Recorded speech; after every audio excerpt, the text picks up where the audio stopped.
제가 설교할 때 정말로 자주 인용하는 구절 중에 아굴의 기도가 있습니다. 기억하세요? 제가 여러 번 설교할 때 아굴의 기도 이렇게 인용을 했는데 잠언 30장에 이 아굴의 잠언에서 나오는 기도에 아굴이 하는 기도죠. 7절에서 9절에 이제 나옵니다. 잠언 30장 7절에서 9절에 잠언 30장 전체가 아굴의 잠언인데 그 중에서 7절에서 9절을 보면은 아굴이 그의 기도가 나오고 있습니다. 7절에서 9절 내용을 이야기해드렸습니다. 내가 두 가지를 주께 구하였사오니 내가 죽기 전에 내게 거절하지 마시옵소서. 곧 헛된 것과 거짓말을 내게서 멀리 하옵소서. 나를 가난하기도 마옵시고 부하기도 마옵시고 오직 필요한 양식으로 나를 먹이시옵소서. 혹 내가 배불러 하나님을 모른다 여호와가 누구냐 할까 하오며 혹 내가 가난하여 도둑질하고 내 하나님의 이름을 욕되게 할까 두려워함이니이다. 제가 이 기도를 좋아하게 된 시기는요, 한 3, 4년 전이죠. 20년이 훨씬 넘었는데, 그때 이제 한국 교회에서 뭐가 유행이었냐면, 야베스의 기도라는 책이 베스트셀러가 되어서 한국 교회를 강타하고 있었습니다. 당시에 한국 교회 설교자들이 야베스의 기도를 통해서 성공해야 한다고 가르치고, 성도들은 그에 호응을 하는 모습을 보면서, 그 당시 20대 초반이었던 저는 매우 불편한 마음을 가지고 있었습니다. 이게 정말로 하나님이 원하시는 그리스도인의 모습인가? 그리스도인은 하나님을 믿으면 다 이렇게 부자가 되고 성공을 해야 하는가? 라고 하는 의문을 품지 않을 수 없었기 때문에 좀 그 설교를 듣거나 그런 얘기가 나오면 불편한 마음을 가지고 있었습니다. 그런 가운데 제 눈에 들어왔던 것이 바로 이 아굴의 기도였어요. 아굴의 기도는 제가 품고 있었던 의문에 대한 분명한 답이 되어 주었습니다. 하나님은 우리가 이 땅에서 풍족함을 누리고 행복하게 사는 것도 좋아하시지만 그보다 근본적으로 우리가 하나님 곁을 떠나지 않는 것을 더 기뻐하신다는 것이죠. 더 원하신다는 것입니다. 이를 위해서 때로는 풍족한 것이 오히려 독이 될 수 있음을 우리는 분명히 잘 알고 있습니다. 풍요로움은 아마도 모든 인간이 원하는 것일 텐데 여러분 혹시 이 중에서 풍요로움을 원하지 않는 분 계세요? 나는 풍족한 게 정말로 싫어. 난 가난하고 싶어. 있으세요? 없죠. 한 명도 없죠. 각각의 사람들이 생각하고 추구하는 그 풍요로움의 기준 또는 정도가 차이가 있기는 하지만 풍요로움을 거부하는 인간은 아마 거의 찾기 힘들 것입니다. 물론 수도원과 고행을 하는 사람들도 그렇게 있지만 이런 사람들 역시도 그것을 좋아하기 때문에 하는 것이 아니에요, 여러분. 수행을 하고 고행을 해가지고 일부러 가난하게 사는 사람도 있죠. 수도원에 들어가거나. 근데 이 사람들이 내가 그것이 좋아서 하는 게 아닙니다, 여러분. 그들은 풍요로움이 가져다주는 죄악에서 벗어나기 위해서 어쩔 수 없이 하는 거죠. 자신들이 풍요로움 가운데 내가 죄를 범할까봐 내 안에 있는 풍요를 찾고자 하는 이 마음을 죽이기 위해서 수도원에 들어가고 고행을 하는 거지 그게 좋아서 하는 게 아니라는 것이죠. 그들은 끊임없이 그 풍요로움이 가져다주는 죄악에서 벗어나기 위해서 평생을 투쟁하면서 사는 사람들입니다. 그 마음을 이기기 위해서. 그렇다면 우리가 요새 나오는 자연인 많이 나오는 자연인이나 노숙자들은 풍요로운 삶이 싫어서 그런 삶을 사는 것일까요? 아니겠죠. 알고 있습니다. 풍요로움은 인간의 삶에서 정말로 많은 것을 가져다 줍니다. 삶의 질을 높여주기도 하고 삶의 여유와 안정을 찾을 수 있도록 도와줍니다. 풍요롭지 못한 삶보다 훨씬 더 행복한 마음을 가질 수 있는 가능성이 높습니다. 그렇죠? 또한 넉넉한 마음으로 베푸는 삶을 살 수 있도록 우리를 인도해 주기도 합니다. 그 외에도 풍요로움은요, 우리의 삶을 정말로 빛나게 해줍니다. 때문에 인간에게 풍요로움은 버릴 수 없는 욕망이라고 할 수 있을 것입니다. 인간이 풍요로움을 추구하는 것을 죄라고 할 수 없죠. 하나님이 인간에 주신 복 중에는 풍요로움이 분명히 존재하기 때문입니다. 만약 그렇지 않았다면 하나님께서는 야베스의 기도를 들어주시지 않았겠죠. 또한 우리가 잘 알고 있는 욥도 그런 풍요로움을 복으로 받지 않았겠죠.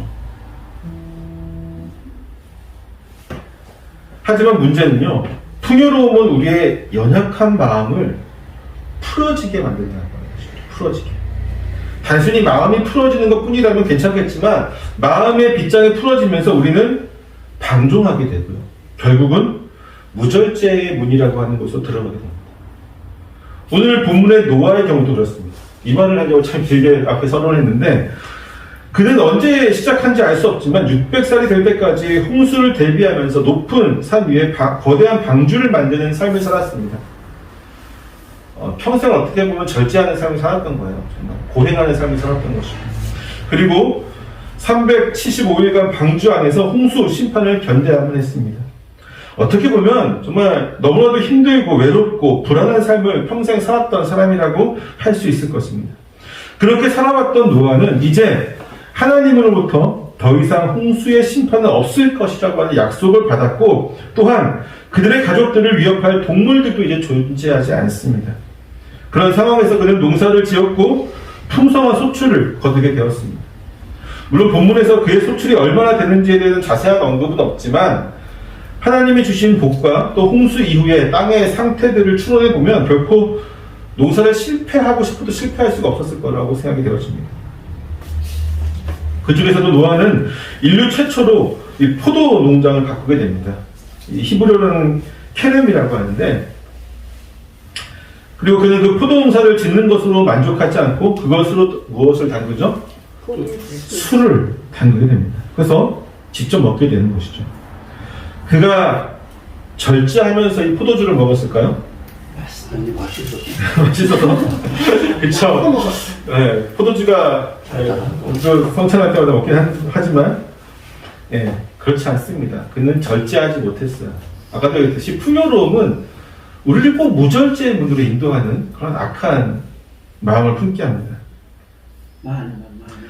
그는 인사불성이 되어서 스스로 자기의 옷을 벗어버리고 깊은 잠에 빠져들게 됩니다. 노아에게 처음으로 찾아온 풍요는요, 그가 절제할 수 없도록 이끌어서 결국 스스로 부끄러운 모습을 보이게 만들었던 것입니다. 가끔 성도들 중에서요, 저한테 이렇게 질문하는 분들이 계세요. 술을 먹어도 되냐? 아니면 절대로 먹으면 안 되는 것이냐? 또 이렇게 질문하는 분들도 계십니다. 성경에는 술을 먹지 말라고 하는 율법 조항이 없는데 그러면 술을 먹어도 되는 것이 아니냐? 술을 취하지 말라고 했으니까 목사님 술을 취하지 않을 정도만 먹는 것은 다 괜찮은 거죠? 기타 등등 이렇게 여러 가지 질문을 해요. 이 질문하는 의도는 뭘까요? 맞아요. 그분들이 질문하는 의도의 100%는 나도 먹고 싶다. 내가 먹었는데 죄가 아니죠? 이 얘기를 듣고 싶은 거죠. 나도 먹었는데 죄가 아니죠? 그럼 저는 항상 이렇게 대답을 합니다. 답변을 드리는데 절제할 수 있으면 술을 드십시오.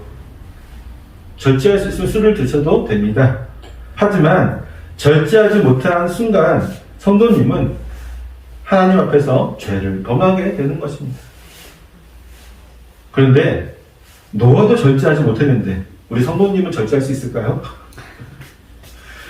여러분 어떻게 생각하세요? 한 잔에 세 잔을 넣지. 안타깝게도 오늘 본문은 노아가 자신의 무절제를 통해서 하나님께 죄를 범하는 장면이 아니에요. 근데 오늘은 본문은 노아가 무절제함을 통해서 술을 먹고 하나님께 범죄하는 것이 아니라 그의 아들이 저주를 받게 되는 장면이 나오죠. 그를 통해서, 이 사건을 통해서. 저는 개인적으로 무절제하게 술을 먹은 노아의 잘못이 가장 크다라고 생각이 되어지지만 성경은 그의 죄를 묻고 있지 않아요. 왜 그런 것일까요? 왜 성경은 원인을 제공한 노아는 건드리지 않고 그의 아들 또는 그의 손자인 가나안에게 저주가 내려지는 것일까요? 오늘 본문의 사건을 다시 한번 면밀하게 살펴보도록 하겠습니다. 다시 한번 사건을 보게 되면요, 모세는 방주에서 나온 노아의 세 아들들을 소개하면서 그들로부터 사람들이 온 땅에 퍼지게 되었다라고 말하고 있습니다. 그런데 여기서 주목해 봐야 할 것은 모세가 지금 함과 라벳은 그냥 그들의 이름만 소개하고 있는데 반면에 함에게는 뭐라고 하는 수식어가 붙었냐면 뒤에 가나안의 아버지라고 하는 수식어를 붙이고 있어요. 그렇죠? 함에게는 뭔가 특별한 일이 이후에 벌어지겠다는 것을 암시하고 있죠. 모세는 지금 이스라엘이 정복할 가나안 땅의 주인이 누구인지를 그들의 독자에게 분명하게 알려주고 있습니다. 또한 그는 이후에 벌어질 이야기의 중심이 바로 가나안의 아버지 함을 통해서 이루어질 일임을 은연중에 우리에게 보여주고 있죠. 홍수 심판 이후에 이제 인류의 새로운 시조가 된 노아는 다시 인간이 생육하고 번성하기 위한 일을 시작하게 됩니다. 그가 가장 먼저 행한 것이 뭐냐면 농사를 짓는 것이었습니다. 그는 여러 농사를 지었고 그 가운데 최초로 포도나무를 심게 됩니다. 포도나무를 심은 게 많이 노아가 최초다라고 하는 사람도 있을 거예요. 물론 성경에는 포도나무라고 하는 것이 본문에 제일 먼저 등장하긴 합니다. 근데 가인의 후손들이 분명히 지었을 것이다라고 생각하는 학자들도 있는데, 중요한 것은 성경에서는 본문에서 제일 처음에 나와요. 노아가 홍수 이후에 포도나무를 심었다라고 제일 처음에 나오는데, 그는 이제 그 해에 추수한 포도를 통해서 포도주를 담그게 됩니다. 그가 담근 포도주를 마시면서 절제하지 못하고 취하게 되었고, 그는 자신의 옷을 스스로 벗고 장막 안에서 잠을 자게 되는 것이죠. 아마 여기에서 이야기가 끝났다면 노아가 술을 먹고 취하였다는 사실만으로 우리는 그가 무절제한 모습을 보였다고 생각하는 것으로, 저렇게 하면 안 되겠다라고 하는 교훈으로 끝났겠지만, 모세는 다시 한번 가나안의 아버지 함을 등장시켜서 그가 아버지인 노아가 잠든 장막에 들어가 아버지의 벌거벗은 모습을 보고 이를 그의 나머지 두 형제에게 알렸다라고 말하고 있어요. 그리고 이 말을 들은 셈과 야벳은 옷을 가져다가 노아가 벗어놓고 잠든 장막에 들어가 자신들의 얼굴을 돌려 그 아버지의 하체를 보지 않고 그의 하체를 덮어서 그가 벌거벗은 몸을 가릴 수 있도록 도와주게 되죠. 이후 잠이 깬 노아는 그의 아들들의 행한 일을 듣게 되었고, 그는 함의 행동을 통해 그의 아들 가나안, 즉 노아에게 손자가 되어지죠. 손자인 가나안에게 형제들의 종이 되기를 원하노라고 하는 어떤 저주의 말씀을 하게 되고, 이후 셈과 야벳에게는 축복의 말을 전하는데, 셈에게는 셈의 하나님 여호와를 찬송하리오다라고 말하면서 가나안은 셈의 종이 될 것이라고 말하고, 또한 하나님께서 야벳을 창대하게 하사 셈의 장막에 거하게 하시고 가나안은 그의 종이 되게 하시기를 원하노라라고 하는 예언 같은 말씀을 하고 있습니다. 홍수 심판의 이야기에서 노아의 유일한 대사가 바로 이 말씀입니다. 홍수 이야기 스토리 굉장히 길잖아요, 그렇죠? 그 긴 스토리에서 그 주인공인 노아가 한 유일한 대사가 이 말이라고 하는 거죠. 이후 노아는요 350년을 더 살고 950세가 되어서 하나님의 부름을 받게 됩니다. 이전에 그의 조상들이 이제 몇 년을 살면서 자녀를 낳았더라라고 하는 기록을 남겼지만, 노아는 홍수 심판 이후에 더 이상 자녀를 낳지 않았습니다. 이것은 마치 그가 생육하고 번성하여 땅에 충만하라고 하는 1절에서의 말씀을, 하나님 명령을 어긴 것처럼 보이는 장면이기도 하지만, 하나님의 축복은 노아에게만 해당하는 것이 아닌 노아와 그의 아들들을 포함한 말씀이었다는 것을 생각해 본다면, 노아만이 남아서 그가 자녀를 생산해야만 하는 것은 아니겠죠, 그렇죠? 셈과 함과 야벳도 자녀들을 낳아서 충분히 그 복을 받을 수 있었을 것입니다. 이제 생육하고 번성하는 일은 그의 자녀들에게 주어진 일이라고 볼 수 있겠죠. 물론 노아가 홍수 이후에 자녀를 낳지 않은 것에 대해서 여러 가지 추측도 있는데 나중에 또 설명해 드릴게요. 첫 번째 우리가 볼 것은 뭐냐면, 모세는요 방주에서 나온 노아와 그의 아들들을 태초에 아담하고 좀 비유를 하고 있어요. 같은 의미를 부여하고 있다고 하는 것입니다. 왜냐하면 이들은 홍수 심판으로 그들을 제외한 모든 인간이 사라져버린 세상에서 아담과 마찬가지로 새롭게 인류의 번영을 이루어야 할 그 역할들을 부여받았기 때문입니다.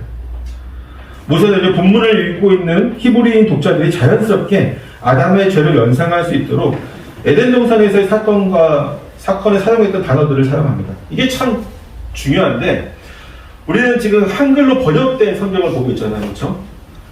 한글로 번역된 성경을 보고 있기 때문에 그냥 내용만을 훑어서 보지만, 히브리인들이 보면요 놀라운 일들이 있어요. 뭐냐면 같은 단어를 반복해서 사용해요. 에덴 동산에서 사용했던 단어를 여기서도 똑같이 구절 반복해서 사용하는데, 예를 들어서 이런 겁니다. 동산 중앙에 있는 선악을 알게 하는 나무에게 창세기 나오죠.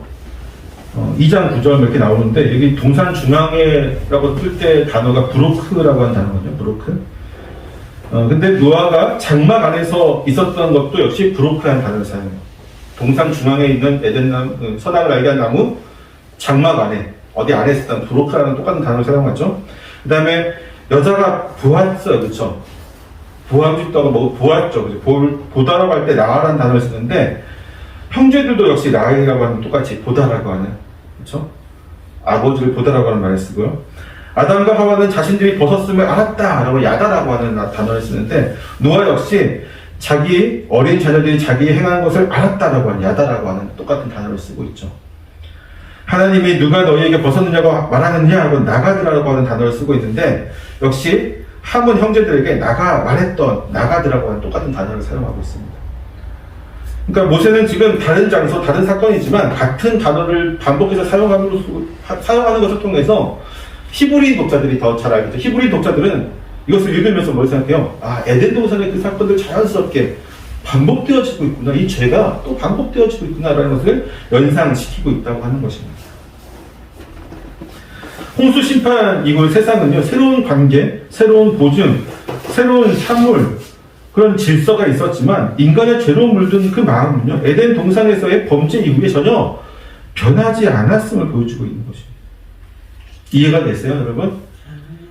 바로 앞장에서 노아에게 다시는 사람의 죄로 땅을 저주하지 않겠다고 말씀해서 하나님이 뭐라고 말씀하십니까? 사람의 마음이 계획하는 바가 어려서부터 악함이라고 하신 말씀을 통해서 하나님의 말씀을 다시 한번 우리가 좀 알 수 있죠. 확인해 볼 수 있습니다. 인간의 죄는요, 선악과 이후로 항상 똑같아요. 반복되어지고 있다는 것이죠. 시대와 상황과 관계가 어떻게 바뀌든 그 죄의 모습은요, 여전히 지금도 내려오고 있는 우리의 죄의 모습이라고 하는 것입니다. 그렇다고 한다면 여러분, 함의 죄는 무엇일까요? 함의 죄.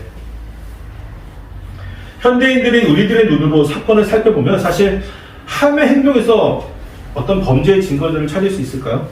없어요. 없죠. 네.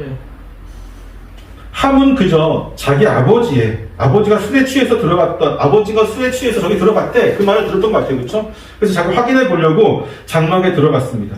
근데 그곳에 들어가 보니까 벌거벗고 잠들어 있는 아버지를 봤어요. 그리고 밖에 나와서 형제들에게 아버지가 지금 벌거벗고 자고 있네? 라고 알렸다는 것이죠. 그 외에 다른 행동을 했을까요? 아니요. 안 했어요. 이게 범죄입니까? 아니요. 이게 그런 저주를 받을 만한 행동이었을까요, 여러분? 아니요. 아니죠. 때문에 많은 학자들이요, 본문의 이 짧은 문장에서 직접적인 어떤 함의 죄를 밝히기 위해서 여러 가지 무리한 추측들, 어떤 결과들을 내려고 합니다. 예를 들어서 가장 많이 해석하는 게 뭘까요? 함이 성적인 범죄를 저질렀다라고 하는 추측을 많이 합니다. 예를 들어서 그의 아버지 하체를 보고라고 하는 구절이 아버지 하체를 봤다라고 하는 이 구절이 어떤 성적인 범죄를 저질렀다라고 하는 것을 암시하는 것, 은연중에 보여주고 있는 것이다라고 해석을 하는 것이죠. 그들이 이렇게 말하는 것은요, 벗은 몸을 봤다라고 하는 표현이 성경에서 성범죄에 대한 완곡한 표현으로 생각하기 때문입니다. 이 구절을 통해서 그들이 상상해낸 죄는 두 가지인데요. 두 가지가 있습니다. 이 구절을 통해서 상상하는 죄. 하나는 뭘까요? 함이 잠들어 있는 노아를 범했다고 하는 어떤 동성 간의 성범죄를 이야기하고요. 또 하나는 함이 자기 아버지인 노아의 부인, 자기의 어머니와 관계를 가졌다고 하는 그런 두 가지 근친의 죄를 이야기합니다.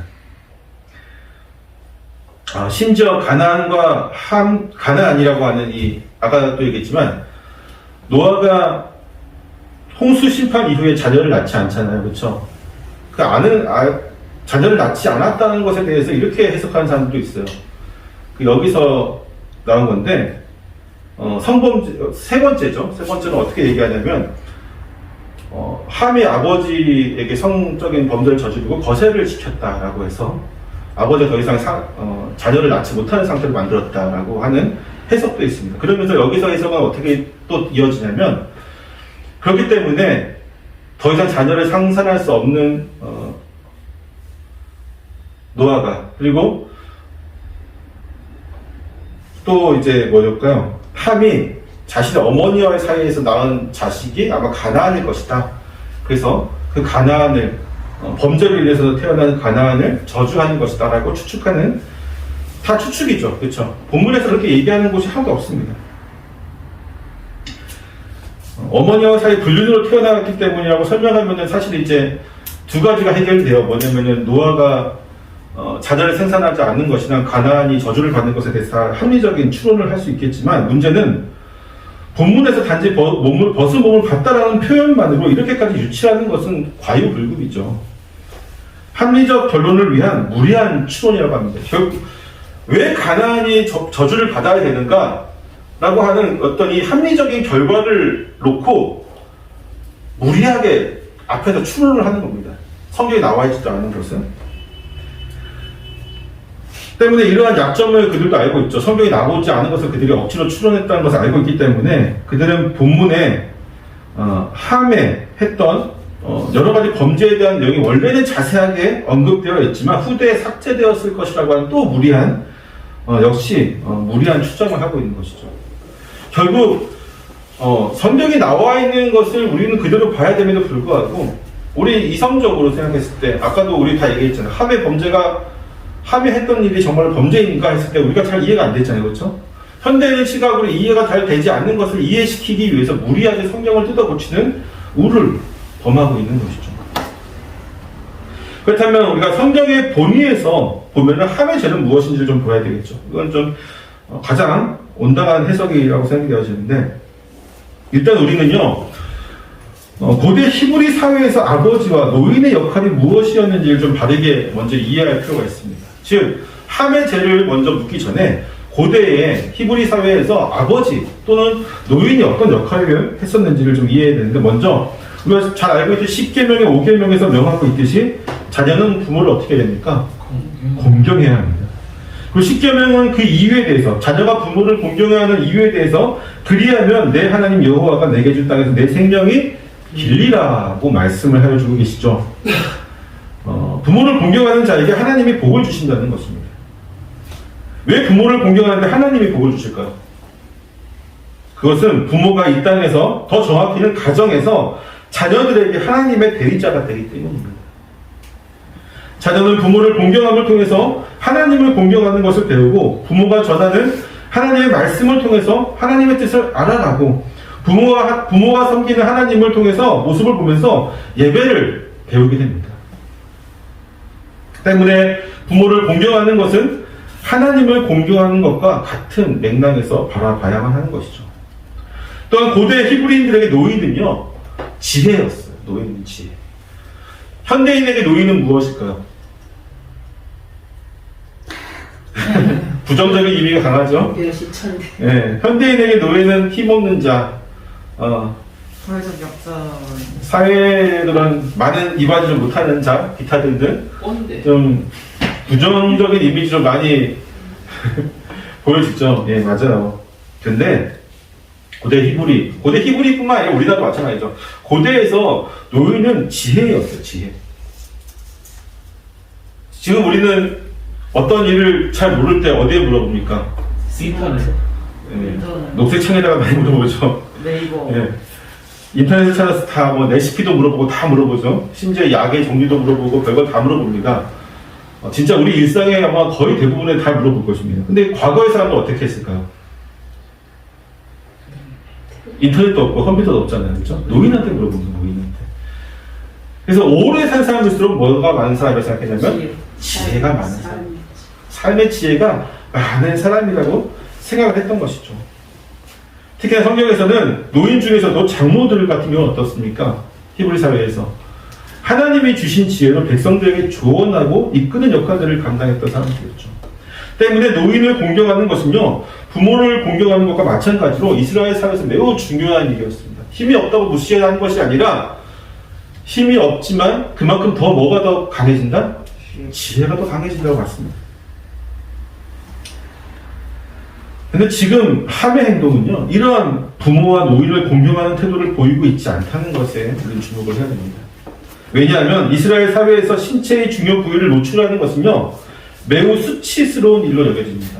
우리 구약 성경을 알고 보면 노출하는 것에 대해서 굉장히 레위기에서도 여러분 나오잖아요. 신체를 특히나 중요 부분을 노출하는 것은 매우 같은 동성끼리라고 하지만 매우 중요한 어떤 수치심을 유발하는 일이라고 하는 것이죠. 부모 자식 사이라고 하더라도 마찬가지입니다.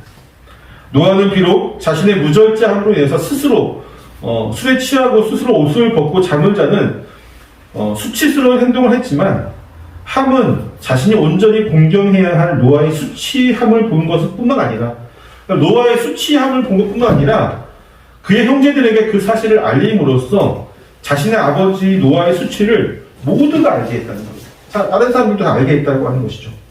이것은 단순히 아버지의 수치스러움을 목격한 것뿐만이 아니라 그의 늙은 아들을 그가 뭐하고 있는 거냐면 지금 조롱하고 있는 거죠. 공경해야 될 노아를 지금 조롱하고 있는 거죠. 조롱하고 모욕을 주는 행위를 지금 함의하고 있다고 하는 것이죠. 그가 이러한 행동을 한 것은 그가 마음속으로 그의 아버지를 공경하지 않기 때문이겠죠. 공경하는 마음을 저버린 것이기 때문입니다. 늙고 또 힘이 없어진, 육체적인 능력이 많이 상실된 자신의 아버지를 업신여기는 마음을 가지고 있었기 때문에 그가 이러한 행동을 할 수 있었던 것이죠. 반면에 셈과 야벳은 그들의 늙고 힘이 없는 아버지를 매우 공경하고 있습니다. 그들은 늙은 아버지의 벗은 몸을 가려주어 더 이상 수치를 당하지 않게 하려고 하였고, 또 그러한 가운데 아버지의 몸을 보지 않기 위해서 얼굴을 돌리는 예를 다하였습니다. 비록 이제는 나이가 들어서 그들보다 힘이 없는 노아였지만 셈과 야벳은 그들의 아버지를 힘이 없는 사자 취급하지 않았습니다. 왜냐하면 노아는 평생을 하나님과 동행함으로써 하나님의 지혜를 간직하고 있는 사람이었기 때문이죠. 어리석은 함은 힘과 능력이 육체의 강함에서 나오는 것이라고 생각했지만 셈과 야벳은 육체가 아닌 수많은 세월을 이겨낸 지혜에 있음을 그들은 알고 있었던 것입니다. 무엇보다도 그들은 노아의 본질, 즉 자신들의 육신의 아버지임을 절대로 잊지 않았습니다. 때문에 그들은 함과 같은 무례한 범죄를 하지 않을 수 있었던 것이죠. 어떤 사람들은 또 이렇게 얘기를 합니다. 죄는 함이 지었는데 왜 그의 아들인 가나안이 저주를 받아야만 하는가라고 질문을 합니다. 이 부분도 굉장히 난해한 부분이에요. 함의 죄를 밝히기 위해서 아까 학자들이 되게 무리수를 뒀잖아요. 그렇죠? 마찬가지로 가나안이 왜 저주를 받아야 되는가에 대한 정말 많은 무리수들이 있습니다. 그걸 다 소개하기는 그렇고요.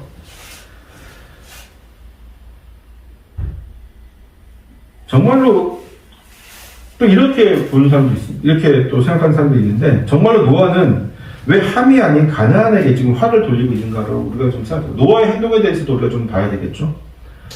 함이 자신을 조롱할 정도로 무례하기 때문에 노아가 아무리 그에게 화를 내고 저주해도 그가 말을 듣지 않을 것입니다. 이미 함은 나를 조롱하고 무시하고 있으니까 내가 그의 아들, 즉 손자라도 내가 저주를 하겠다라고 하는 것일까요?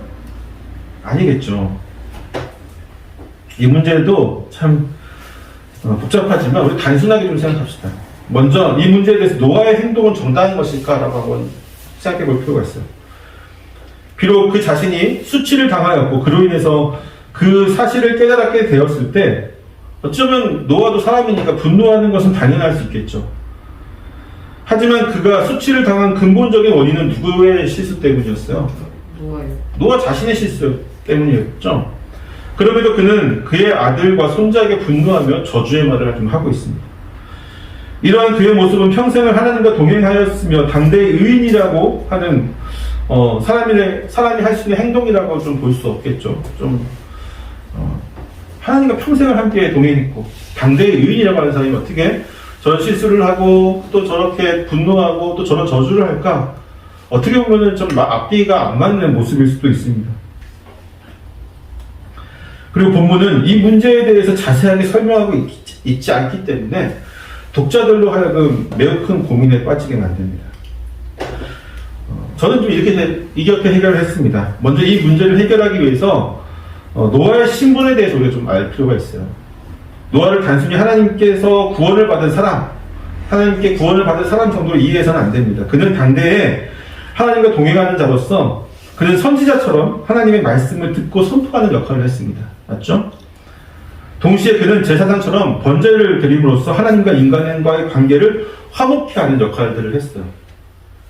또한 홍수 심판 이후에 유일한 인간 집단의 가장으로서 왕의 역할도 감당하였습니다. 누가 생각나세요? 선지자, 제사장, 왕. 예수님. 예, 예수님의 삼중직이 생각나죠?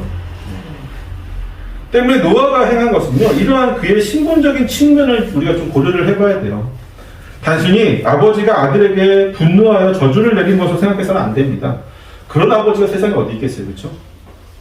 아무리 고대라고 하지만 먼저 왕의 신분으로서 그의 행위는요, 공의를 세우는 일이었습니다. 비록 한 시족에 불과하지만 그곳의 통치자를 욕보인 것은 유야무야하면서 넘어갈 수 있는 문제가 아니었죠. 심지어 그 문제가 함과 노아 둘만의 문제가 아니라 이미 다른 이들도 알게 되었을 때 이 일은 개인적인 일이 아니라 뭐가 됩니까? 공적인 일이 되어지는 것입니다. 더군다나 그는 유일한 제사장으로서 그들의 죄를 지었을 때에 하나님께 나아가 그들의 죄를 사하여달라고 기도할 수 있는, 고할 수 있는 유일한 일이었죠. 때문에 그를 모욕하는 행위는 하나님에 대한 도전이 될 수밖에 없는 것입니다. 그리고 무엇보다도 이 부분이 가장 중요한데, 그가 한 축복과 저주는요, 당장에 지금 화가 나서 퍼붓는 저주의 말, 그런 것이 아니라 선지자로서 미래에 대한 예언적인 의미가 더 강하다고 우리가 생각을 할 수 있습니다. 그가 상상 속의 마술사처럼 누군가를 저주하면 그가 또 저주를 받고 축복하면 복을 받고 그런 어떤 신비한 힘을 가지고 그런 말을 한 게 아니죠. 그는 언제나 하나님과 함께하고 있었습니다. 때문에 그가 하는 말에는요, 하나님의 의지가 반영되어 있었던 것이죠. 그는 비록 지금 수치를 당한 상황에서 이러한 말을 하고 있지만 그의 말은 온전히 그의 마음속의 분노에 의한 것이 아닌 하나님이 앞으로 행하실 미래의 작정이 내포된 말을 지금 선지자로서 선포하고 있는 것입니다. 특히나 본문을 가장 먼저 접했을 출애굽한 본문의 글을 가장 먼저 읽었을 사람은 누구예요? 출애굽한 이스라엘 백성들이잖아요, 그렇죠? 출애굽한 이스라엘 백성들은 자신들의 뿌리인 셈이 어떻게 축복을 받았고 함의 자손인 가나안 족속이 왜 그렇게 타락하였으며 왜 자신들이 그들의 땅을 정복해야 하는지에 대해서 분명히 본문을 듣고 깨닫게 되었을 것입니다. 이것이 바로 하나님의 의지였음을 본문이 말해주고 있죠. 본문은요, 단순히 부모를 공경하라는 교훈만을 주려고 있는 것이 아닙니다. 부모를 공경하는 것은 너무 당연한 것이지만 본문은 그보다 훨씬 더 깊은 뜻을 우리에게 보여주고 있습니다. 그것은 바로 하나님의 예정에 관한 것이죠. 하나님은 셈을 선택하시고 가나안을 유기하셨습니다. 셈을 선택한 것은 그가 선한 행동을 했기 때문이라고 생각할 수 있겠지만 그럴까요? 아니요. 자신의 아버지의 수치를 가리는 행동을 선한 행동이라고 여러분 볼 수 있어요? 아니요. 내 아버지가 지금 수치를 당하고 있어요. 내가 그것을 가려줬어요. 이게 선한 행위입니까? 당연한 일이죠, 여러분. 당연한 일을 했다고 여러분 칭찬을 받지는 않습니다. 복을 받지는 않습니다. 여러분 회사에서 회사원들이 내가 할 일을 정확히 했어요. 할 일을 다 했어요. 칭찬을 받습니까? 아니죠. 당연한 일을 한 거죠. 칭찬을 받을 때 언제입니까? 내가 해야 할 일보다 훨씬 더 많은 몇 배의 일을 감당했을 때 칭찬을 받고 상을 받겠죠. 근데 셈의 일은 그 정도의 일이 아니었어요. 셈과 야벳이 한 일은 그냥 자기가 해야 될 일, 내 아버지의 수치를 가려주는 일, 당연히 해야 될 일을 했음에도 불구하고 그는 어마어마한 축복을 받죠. 여러분, 축복을 받고 칭찬을 받을 것은요, 내가 해야만 하는 당연한 일을 했을 때 받는 것이 아니라 내 신분에 따라서 받는 거예요. 회사 사원이 내가 해야 될 일을 했을 때 칭찬을 받지 않지만 내 아들이 해야 될 일을 했을 때 아버지는 칭찬을 해줍니다. 이해되세요? 내 아들이 당연히 해야 될 일이지만 내 아들이기 때문에, 나와 현역이기 때문에 아버지는 그 아들이 당연히 해야 될 일을 했을 때도조차도 뭐 해주냐고? 칭찬을 해줘요. 결국 이 축복은요, 우리가 선한 행동을 하고 어떤 의로운 행동을 하고 이랬을 때 우리가 하나님께 복을 받는 것이 아니라 내 신분에 의해서 복을 받는 거예요. 그 신분은 어떻게 이루어집니까? 하나님의 선택에 의해서 이루어지는 거죠.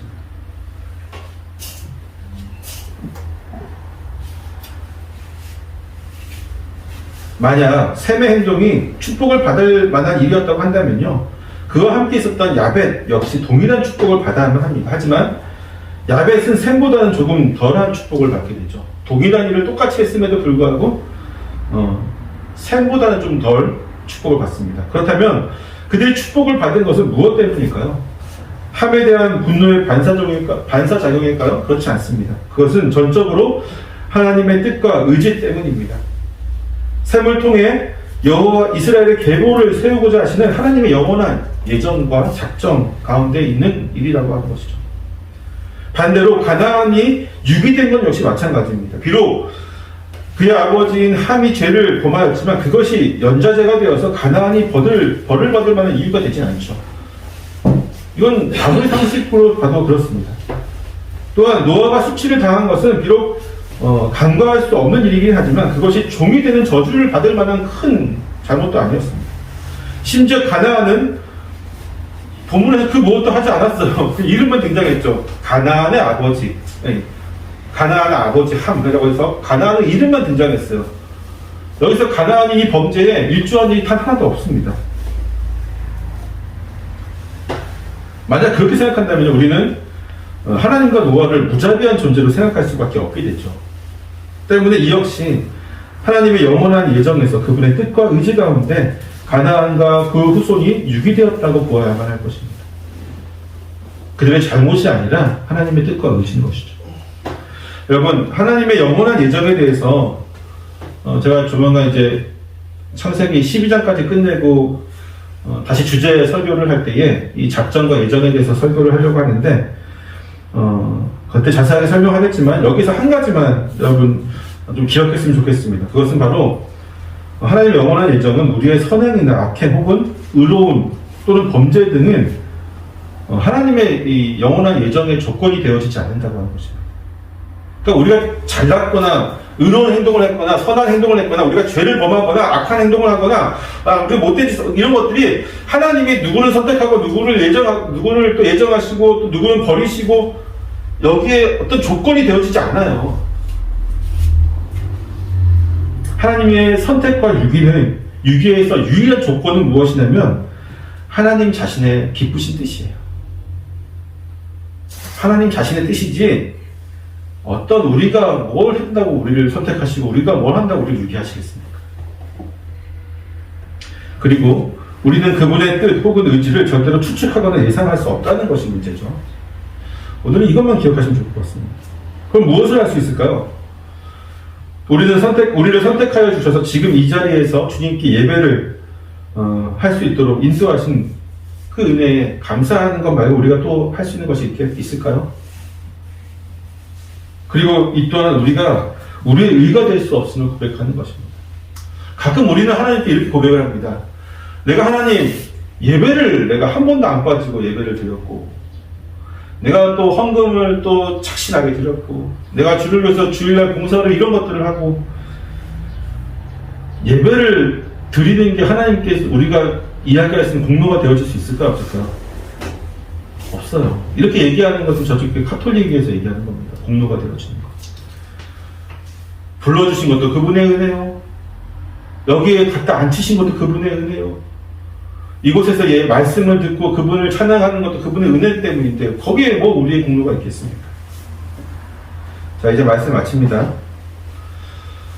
사랑하는 성도 여러분, 본문의 말씀을 통해서 우리는 여러 가지 지금 봤었지만 가장 중요한 것은 뭐냐면요, 노아가 무절제한 것, 그의 아들들이 그를 수치스럽게 한 것, 셈과 야벳은 그의 수치를 아버지의 수치를 가려줬던 것, 이것이 중요한 게 아니라요, 그 모든 이면에 하나님의 선택과 유기가 있었다는 거 하는 것이죠.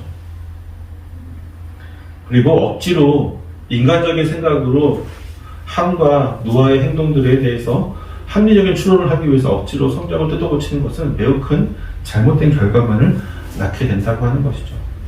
이 두 가지가 오늘 설교의 핵심이었습니다. 우리가 다시 한번 기억해야 될 것은 저와 여러분은 선택받은 자라고 하는 것이죠. 우리가 잘났어요? 아니죠. 절대로 아닙니다. 우리는 그 어떤 것도 하나님께 이쁜 것이 없어요. 잘난 것이 없습니다. 그렇지만 이건 명심해야 돼요. 내가 잘해서 이 자리에 앉은 건 아니지만 하나님이 불러주신 그 부르심 앞에서 우리가 할 수 있는 인간적인 최대한의 노력을 기울여야만 하겠죠. 그것이 의가 되고 공로가 되는 것은 아니라고 할지라도 최대한 우리가 하나님의 양자로 받아들인 그 신분에 합당한 모습은 갖춰야 되지 않겠습니까? 그것이 저와 여러분의 신앙의 가장 귀한 밑거름이 되기를 축원합니다. 기도하겠습니다.